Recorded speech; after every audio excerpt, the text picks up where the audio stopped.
I honestly think I could be the only guy on earth who wears his sunglasses in the bathroom.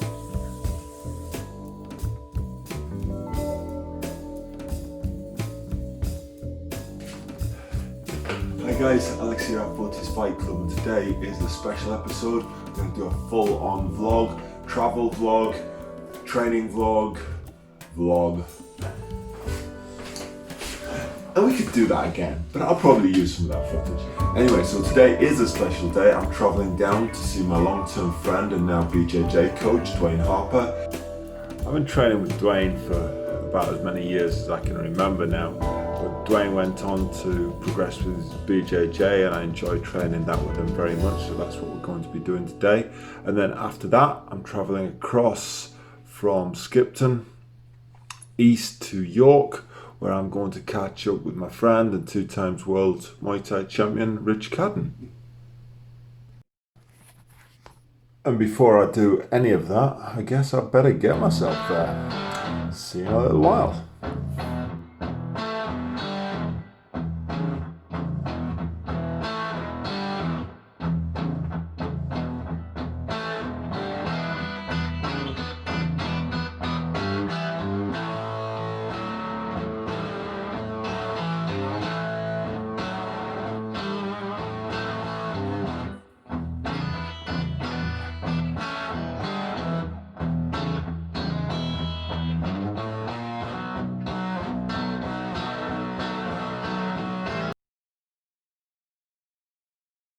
Not a shadow of a doubt, is an old man's sport.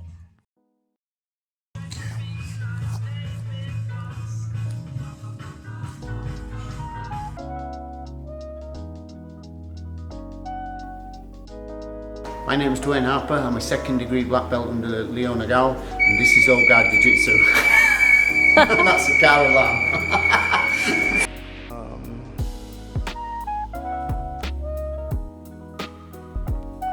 Started jiu-jitsu when I was 32. I got my black belt at 49. That's older than most people. Should have said that. Brazilian jiu-jitsu is one of the few sports you can start in your 30s and still have a realistic chance of becoming a world champion.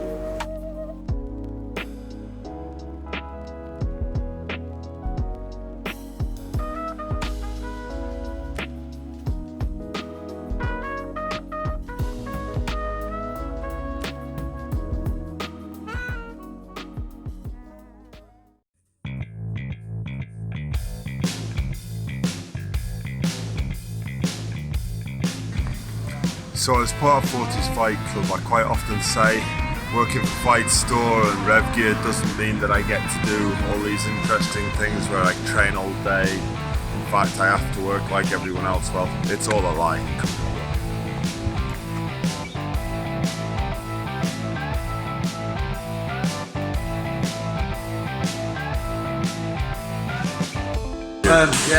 We get really bad condensation. That's why we've got the towels over there.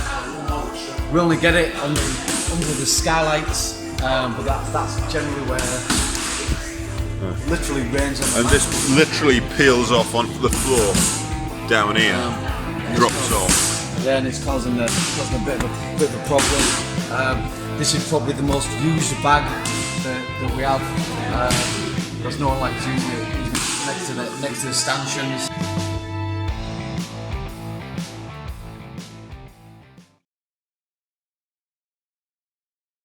Hi guys, this is Alex at 40's Fight Club on Round 3 TV.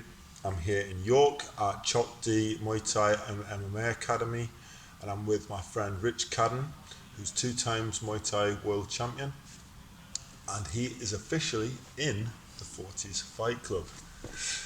Unfortunately so, eh? Oh, it hurts. It hurts. So I thought it'd be interesting for people who watch this vlog. I've got a lot of followers who are in their 30s and 40s who probably feel, oh my God, this is the end. You know, we're headed out the door and it's all on the slow decline now.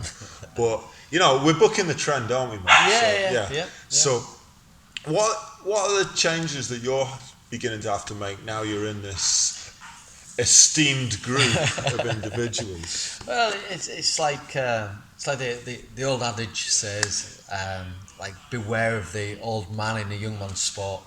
And the thing is that as you're getting a little bit older, you need to use your wiles a little bit more. You're starting to think a little bit more about the kind of technique or strategy to keep you efficient, and recognise the young guys' attitude where they're going to be coming in and they wanted to get stuck in and fight. So you're having to think, right, okay, I'm going to use a little bit more footwork movement and engage, disengage, like staying offline just a little bit more, so that they have to readjust. And so learn to get these kind of micro pauses and that kind of thing.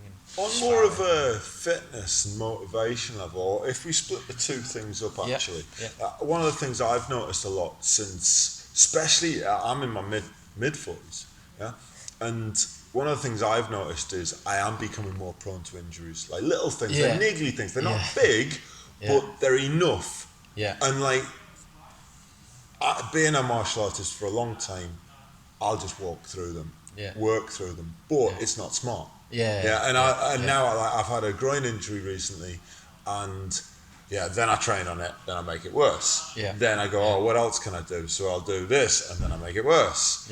But then stopping becomes its own problem. So how are you coping with things like that? So take a couple of backward steps. I had a bit of a thyroid problem about 2-3 years ago. So what I've I went through some like blood tests and that kind of thing, and realised I need to be a bit smarter about how I'm approaching my training as a whole. It's more of a lifestyle choice, as opposed to I need to structure my training a little bit more intensely. So the focus becomes more around your overall being, rather than just I'm going to be a fighter, I'm going to train, I'm going to get better. That's probably the young man's mentality. And then as you do mature into yourself, maybe as a martial artist, you're thinking more and more, this is an overall state of being. That's so I think it was GSP that said it about being the difference between a fighter and being a martial artist is that the fighter is all about that kind of that the conflict and the grind, whereas the martial artist is thinking more about the intrinsic internal development. So around that, it's one of the things where you're trying to kind of push yourself, and as a young man, it's all about the grind. Whereas the older guy, you're thinking, I need to look after myself a little bit more. Paul who owns Revgear, actually, I asked him what he still loved about being involved in the industry, and one of the things he said was actually the lifelong learning that is martial arts. And we all then turn that, or most of the high level guys I know have this state of mind where they're always looking at everything else from that martial arts perspective, which I definitely feel I do that all of the time. How do you find the physical motivation now compared to the mental side? So I'm very into the mental side, you're very into the mental side, I know that. But when you walk into the gym, whether it be in the afternoon or the morning, and you're going to do your own training, how motivated do you feel, and what do you do to try and kind of push yourself on nowadays? Well, I mean, like I say, it's you do things that are to strengthen like the weak links in the chain. You're thinking, right, okay, what's going to give me the biggest bang for my buck? You're not thinking about doing like a 2-3 hour training session. You're thinking, right, okay, what's going to give me the biggest bang for my buck? How am I going to get the most benefit from the half hour that I've got? So then you start thinking time efficiency, time management. So if you're say 40 years old, so we can talk, we're both done martial arts for a very, very, very long time, and this is one of the things I say a lot in the blog. I talk about, well, a lot of people will look at me or look at you or look at anybody who's been doing this for a long time and go, well, okay, but you're already there, yeah? Now, how about the guys who are maybe in their mid-30s, they're looking 40 down the barrel, but they've never done a day, you know? And they're looking, yeah, I'd kind of like to do this, but I'm too old, I'm not fit, I'm a bit fat, I need to lose some weight, blah, blah, blah. How would you speak to them in terms of their motivation to do it, and what can bring them in?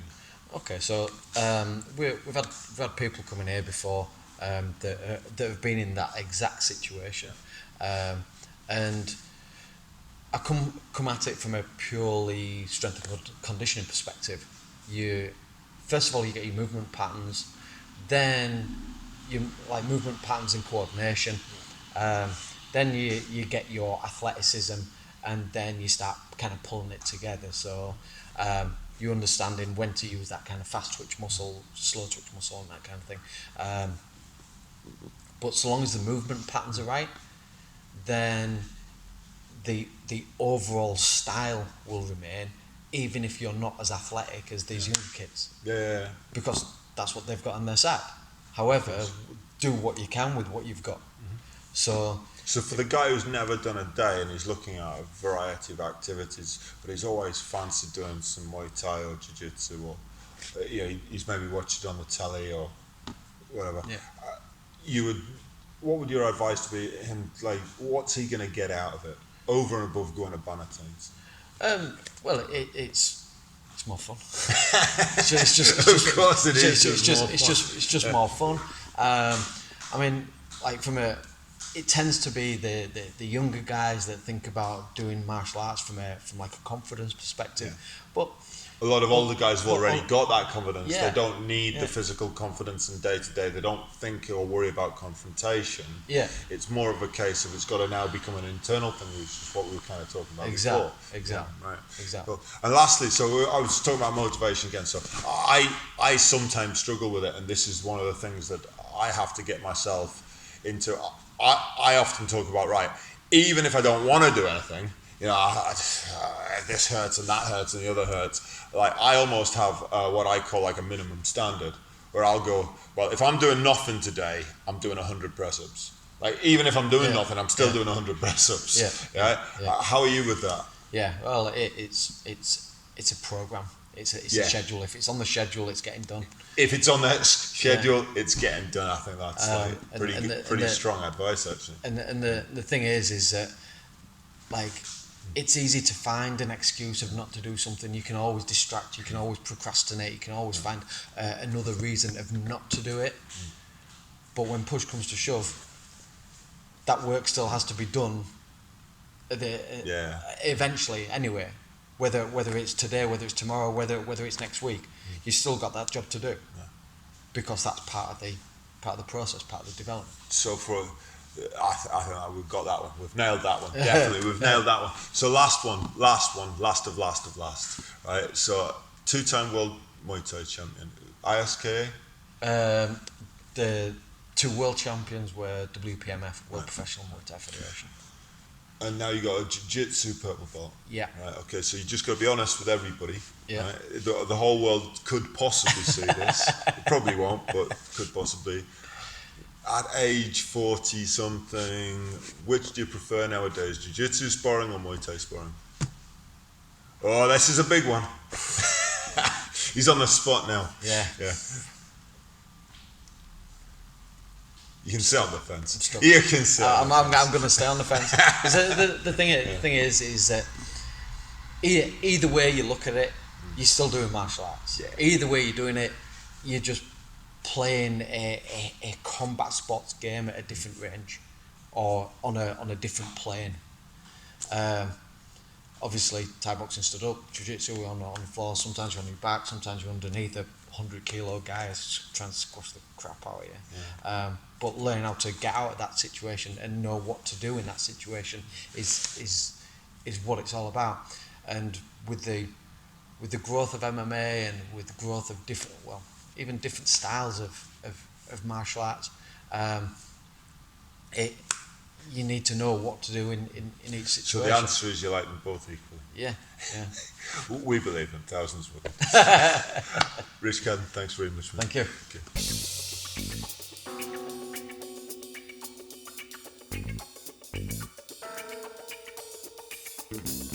you.